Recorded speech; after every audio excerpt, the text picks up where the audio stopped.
Here we go. Hello, D-Gens. Welcome to Degenerate Takes. I, of course, am the brofict one, AJ. Happy Veterans Day, November 11th, 2025. Hope you're having a great day and a start to a great week. Before we go any further, though, I do just want to take a moment. Again, happy Veterans Day to everyone out there. Thank you so much to the brave men and women who do serve and have served this great country to make sure that we get to continue to enjoy our freedoms and liberties that they defend and fight for. Thank you again for putting your lives on the line for the ultimate sacrifice so that we can continue to enjoy our daily lives. God bless America. God bless these troops. But we got a lot of other stuff to talk about too. We really do. We really do. A couple of firings going around in the NFL and the NBA. MLB is about to change the landscape of prop betting. Packers fans are getting a little bit nervous with their franchise guy, and well, we'll talk about anything else that crosses my mind. Before we go any further, do just want to take a moment. Shout out to everyone watching here on Rumble, over on YouTube and X. Y'all are the best.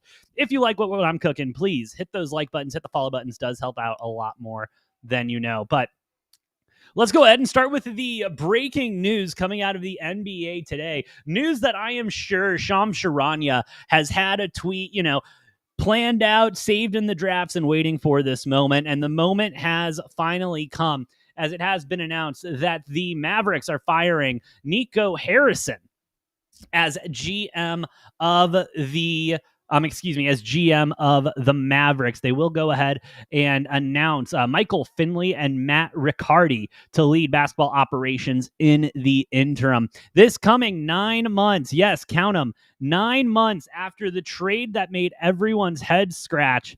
Yes, the Luka Doncic trade occurred that did end up sending him to the Lakers for essentially a bucket of balls and AD. Now, Nico Harris has had a pretty long tenure here with the Mavericks, starting in 2021 to now, and he does end up with 182 wins,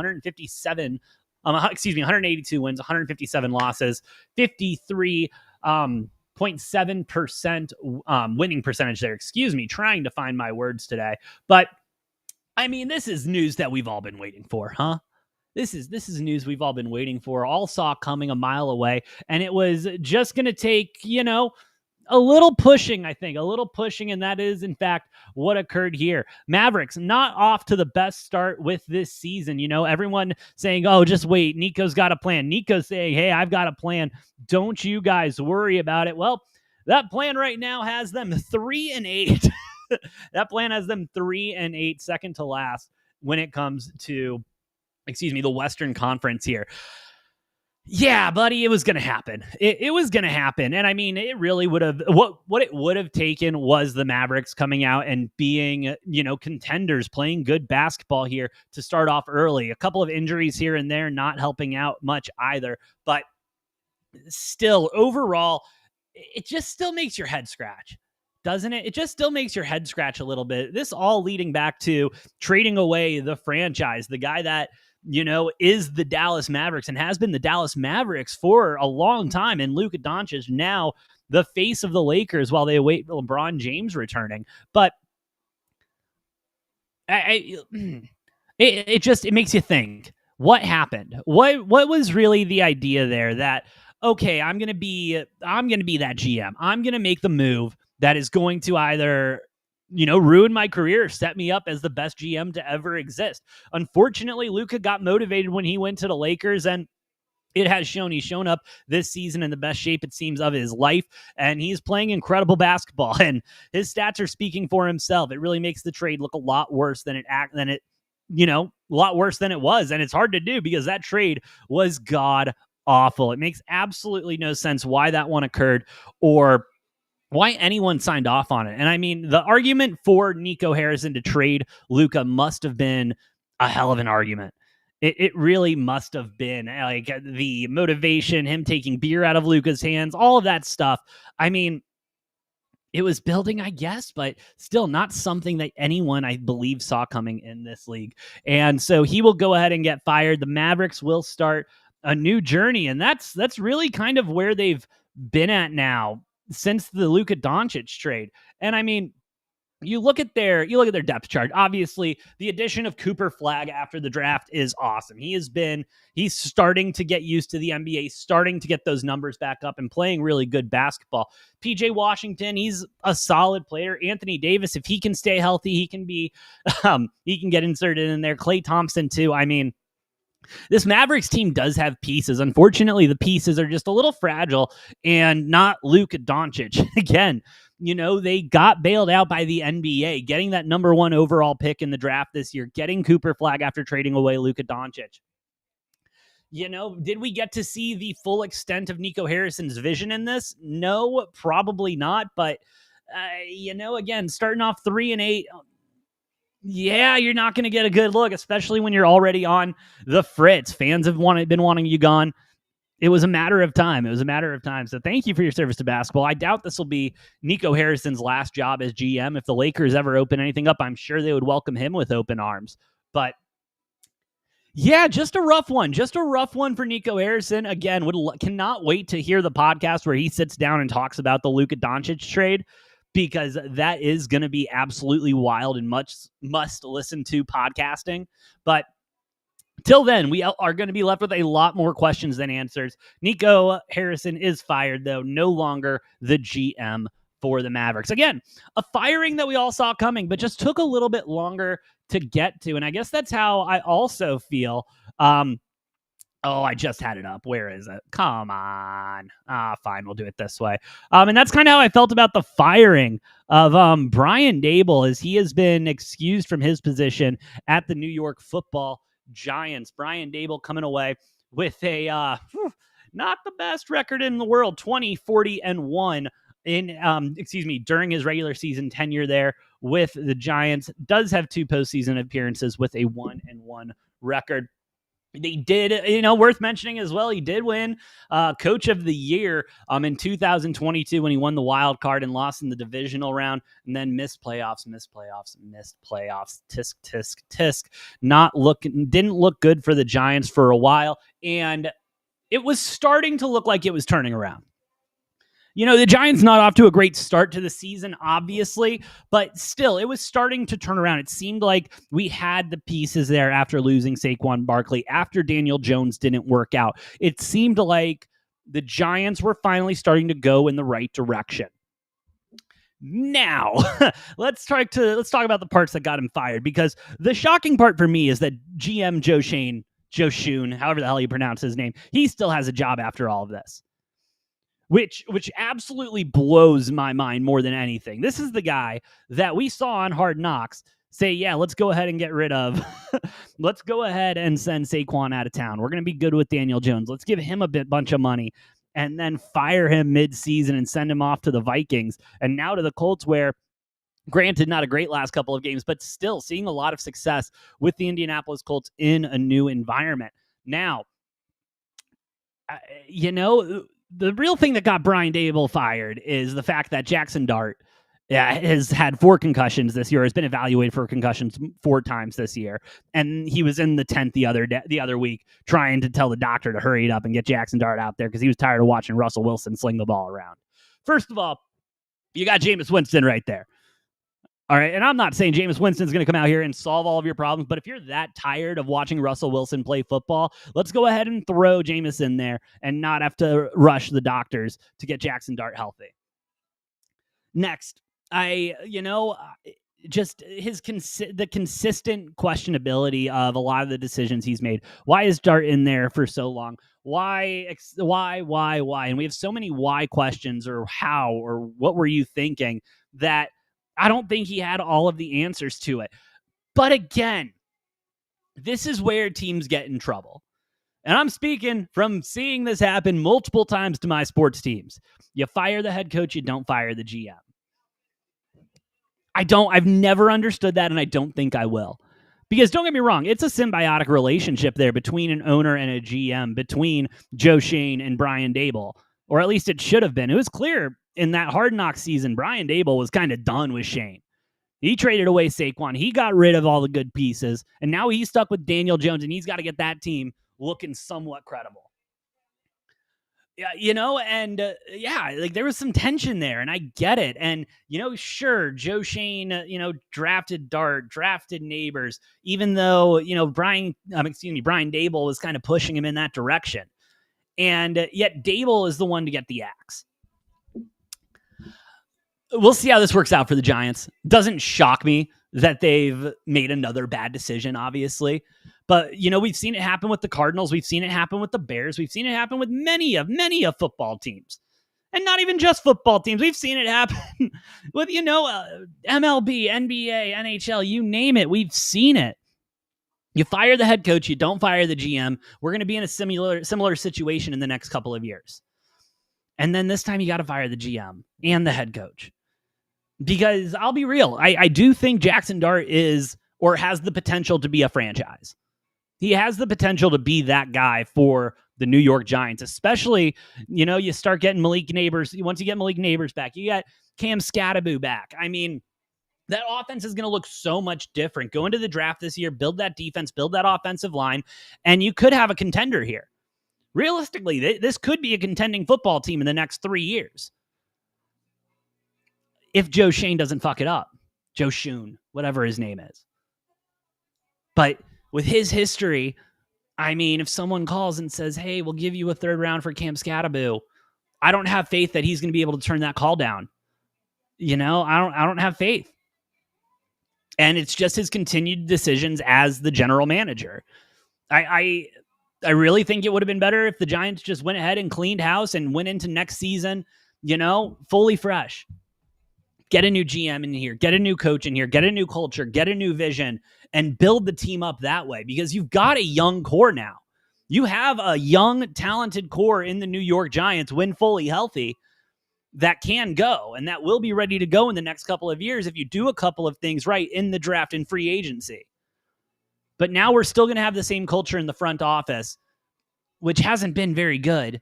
And again, we can go ahead and give him a couple of wins that he's had in the draft here this last couple of years, but I'm not going to give him full credit for it. Daboll was still there. Daboll was pushing for Neighbors. Daboll was pushing for Dart. And here it is working out, and Joe Shane's the one getting all the credit and still having a job. Now, granted, the second best job in the world besides being a fired college football head coach is being a fired NFL head coach. Let's not get anything twisted. Brian Daboll's going to be fine. But it just really makes you think. It really makes you wonder. And, you saw a couple of times like Brian Daboll on the sideline watching Jackson Dart, Cam Scatterbo, and Malik Neighbors play. And you saw the hope that, holy shit, I might be able to keep my job. Because his seat was definitely hot going into this year. No question about that. But I don't know if it should have been that hot. And again, I mean, why do it in the midseason? If you're not going to fire the GM, why do it midseason? Because let's be completely honest here. Nothing... they might get a bump in the next game and might win a game with the interim bump, but outside of that, what else is this really going to do this season? Your two best players besides Jackson Dart are on the IR all year. They're done. Your defense is looking less than flattering. That offensive line needs to be helped.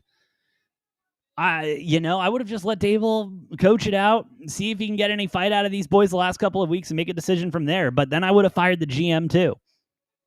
And I guess that's why you fire a head coach in the middle of the season, is if you're going to keep your GM. Bad decision. Bad decision from the Giants all around. Not the biggest fan of it, but I get it. Not the biggest fan of it. I get it. I think Joe Shane should be fired too. He let Saquon Barkley walk out of that building and said, no, Danny Dimes is our guy. And hindsight, Danny Dimes doing solid now. But hindsight's hindsight.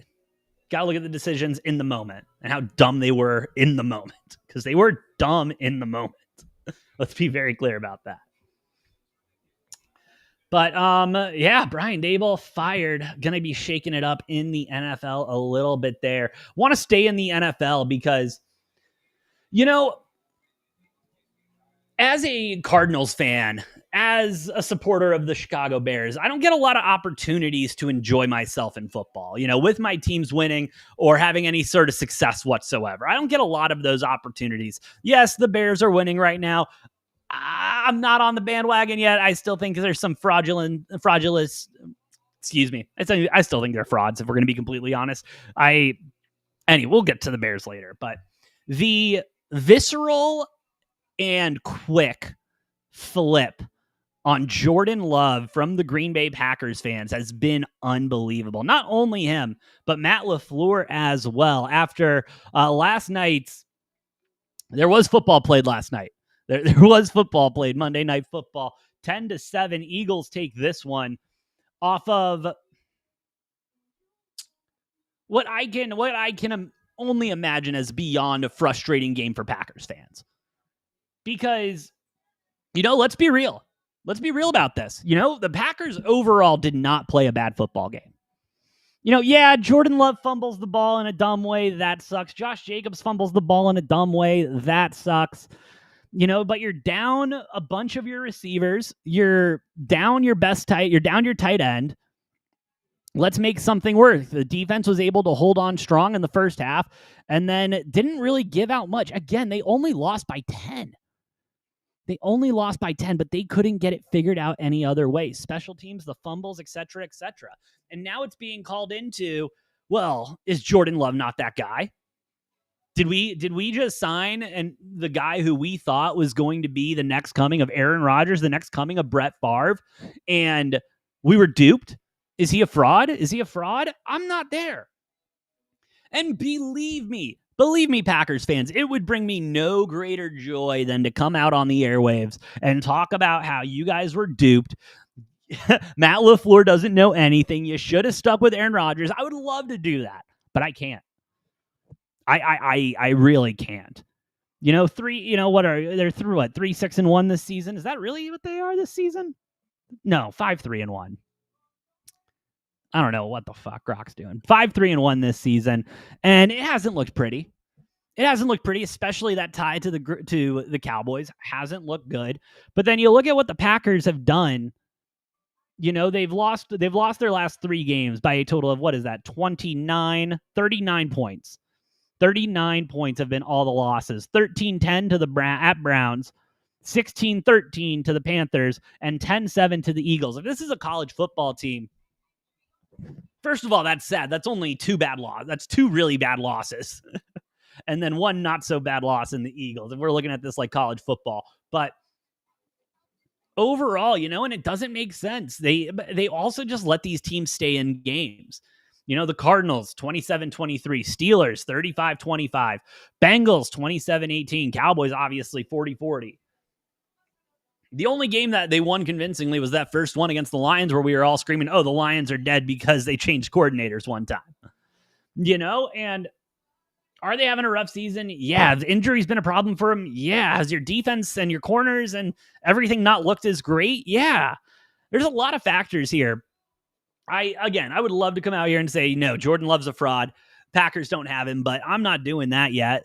I don't think you can do that yet. He's had a great season. He's played well. The last couple of weeks have been tough because, again, Tucker Kraft decided to lose a knee last week in the first quarter, and everyone else and their mom is out. Again, I'm not really going to be judging Jackson Dart off of his next couple of weeks because there's nobody there to catch a ball or run a ball for him. And I don't know if you can look at Jordan Love the last 2 weeks with all the injuries that have popped up and point at it and be like, what a fraud. Or same thing with Matt LaFleur saying, what a fraud this guy is. He can't even draw up a play. And I get it. Like, I kind of understand where people are coming from with that.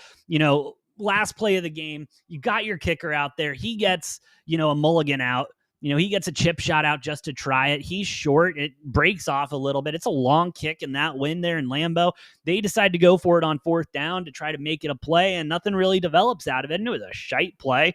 Nobody was open, and Jordan Love didn't have anywhere to go with the ball. He hucked it downfield and tried. I mean, it was just a bad position overall, and McManus, shout out to him for being able to get that kickoff and before the Eagles got that timeout in and the refs were able to disrupt it. Great football IQ from him. But overall, I mean, it's a shitty position to be in on either side of the ball. Head coach, quarterback, kicker, bad position. And again, did they need to be in that position? No. Again, a couple of fumbles in the red zone and everything, that's going to cause some issues. But again, their special teams didn't cost them this game.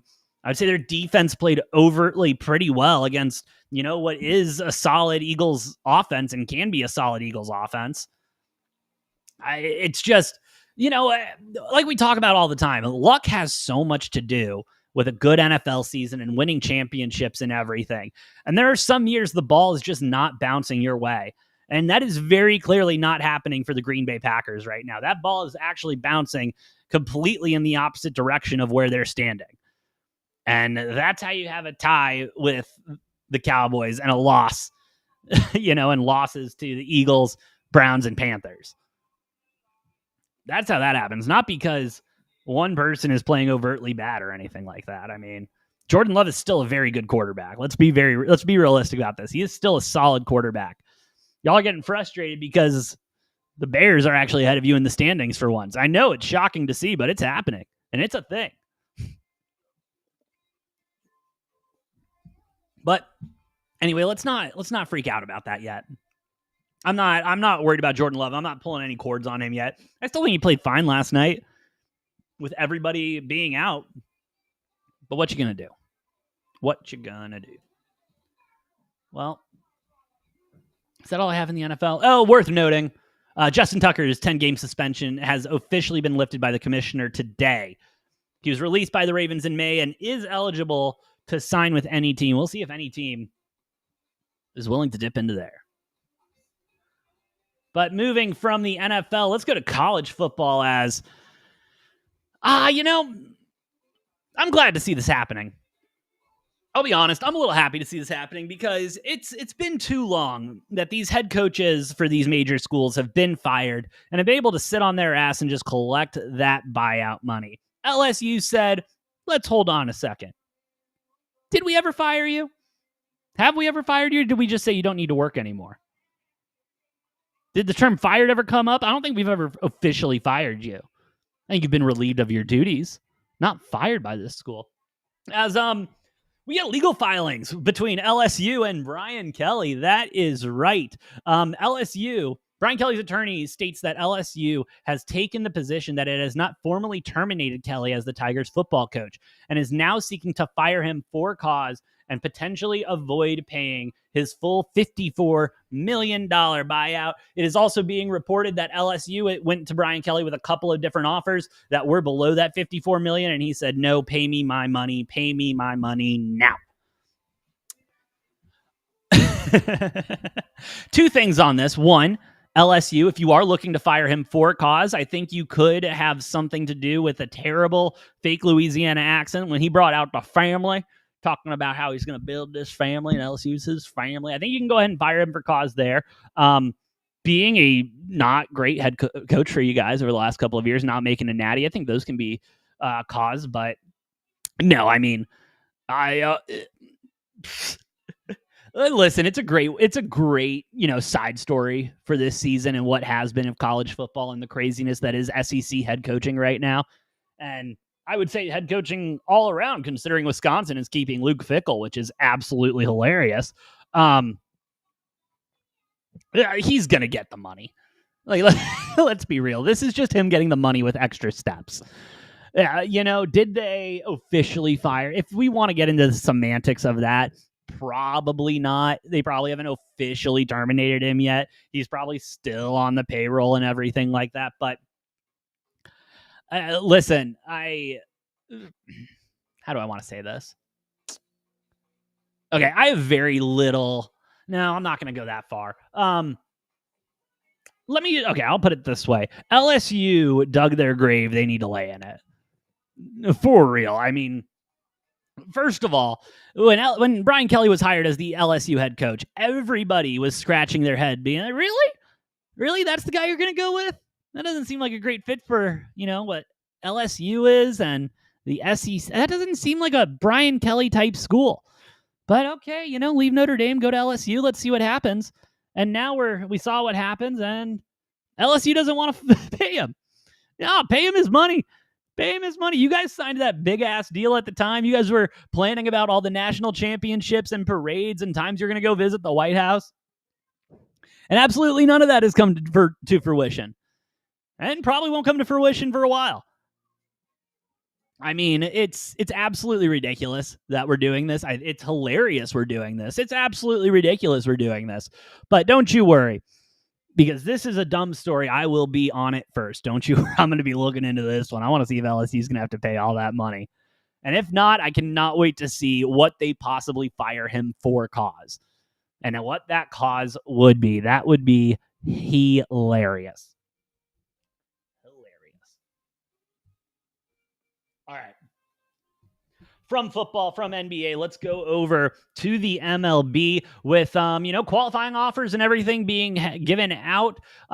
Free agency about to get started here. Winter meetings in the next couple of weeks. Busy time for the MLB ahead of spring training and the World Baseball Classic in 2026 starting in March. But MLB has been at the center of what essentially all sports leagues have been in the center of the last couple of years, and that is yet another gambling scandal. This one coming from the Cleveland Guardians and Emmanuel Clase, as Clase and Ortiz, have both been indicted by the feds for, helping people gamble. This going specifically more towards the prop bet of balls and strikes. What will the first pitch of the third inning be? What will the second pitch of the third inning be? Etc. Etc. He would tell people, hey, I'm going to throw a ball in the first pitch of the third inning. And most of the time he would, until Anthony Volpe got up there. And everyone forgot that he has terrible depth perception and just can't see a ball whatsoever. And really screwed him on one. That ended up being a strike, where Emmanuel Clase got a text message of a gif of a guy getting hung. I mean, what the fuck?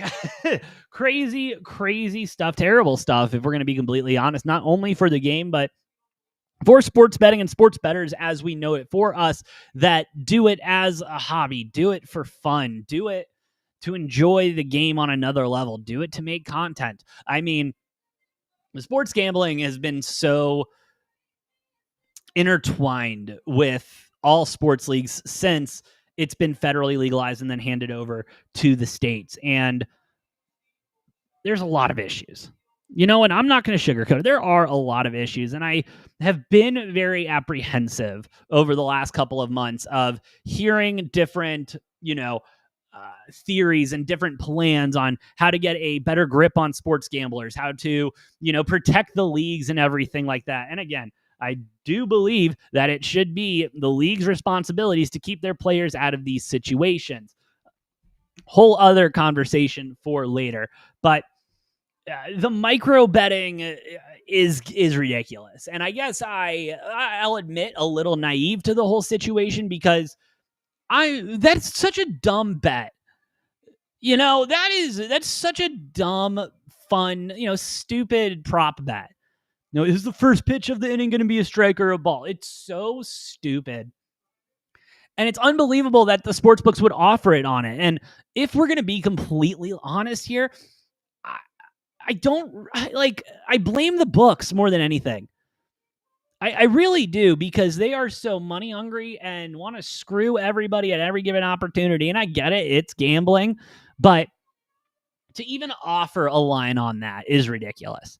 And I get it. It's money laying on the floor for the casinos. People will bet on it. Probably not a big market, but it covers, enough of losses in another section they probably lose enough money on that it all evens out for them, which is great. I mean, good business. Can't, kill them there. But again, that opens it up. It opens it up, and it opens it up to stuff like this. Now, sportsbooks have come out and announced that after working with the MLB, they will be limiting prop betting on only on per pitch, only on the pitching one. They'll be limiting prop bets at 200 and not making them eligible to be parlayed. Which then leads me to my next point. And again, I am not a fan of how sports books go around and limit players. I'm not a fan of that. I've seen it happen at the sports books I've worked at. I've seen it happen to my friends. Happened to me on one sports book, and it's so dumb. Like limiting players is dumb, and I think it's a bad look for sports books. Let's be real. Now, going out and putting an overall limit on a bet on a certain market, I think that is a better way to approach it. Again, you're still running into the whole limits issue, which I do have an issue with, but if we're going to keep prop betting alive, because, Adam Silver has come out multiple times and said, let's just get rid of prop betting. You should only be able to bet on the spread and total, and even then that's a push. But in order to keep prop betting, I am not opposed to limiting the prop bets in order to somewhat protect the leagues and somewhat protect the players. Because, those lines usually posted at minus 115, 110 or whatever. $200 bet ain't going to be the same reaction as, putting a 5,000, 10,000, et cetera, bet down. You can't get that much juice. And then it's an easier conversation. You want me to intentionally throw a ball in the first inning so you can win an extra $190? Yeah, kick rocks, guy. But still, I still think it is the league's, it's all of the league's own faults that this is happening.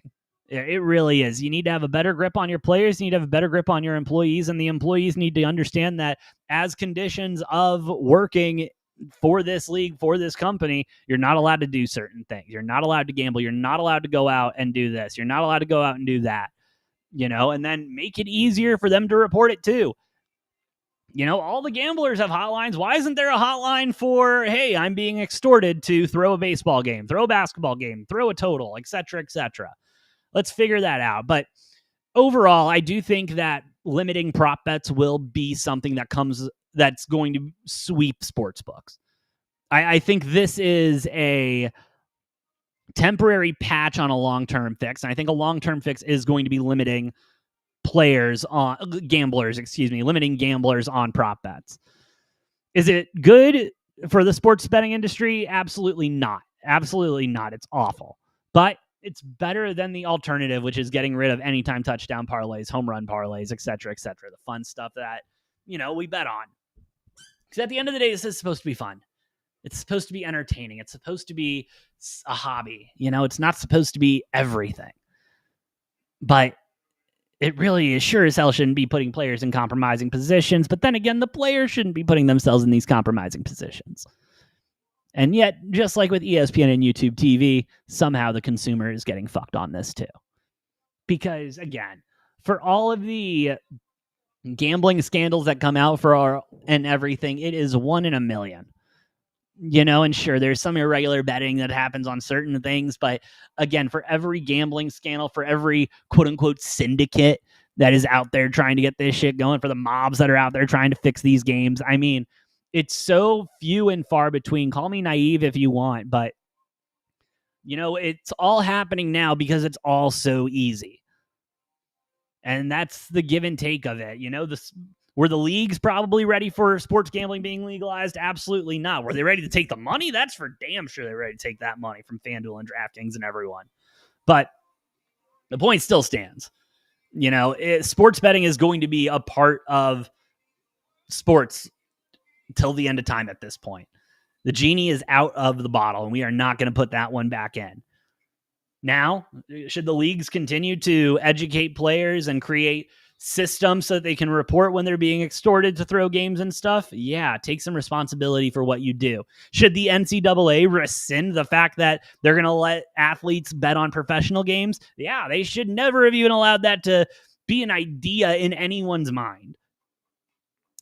But again, we seem to be living in a time where the people making decisions are not as smart as the people that are out there in the real world. It's unbelievable. You want me to fix the NBA, MLB, and all this gambling issues? Give me 10 minutes. Give me 10 minutes with a pen and a paper. No gambling. You caught gambling on anything. Blackjack. I'm even talking 50-50 raffles. I'm talking meat raffles out there in the Midwest. I'm talking you gamble on anything. You're banned. You're done. And then we'll see how fast these gambling scandals, stop happening. Seriously, take a little bit of accountability for your players and your employees. Anyway, anything else happened before I sign off for today? I just want to get a little quick stuff in. The LSU thing is actually hilarious. But anyway.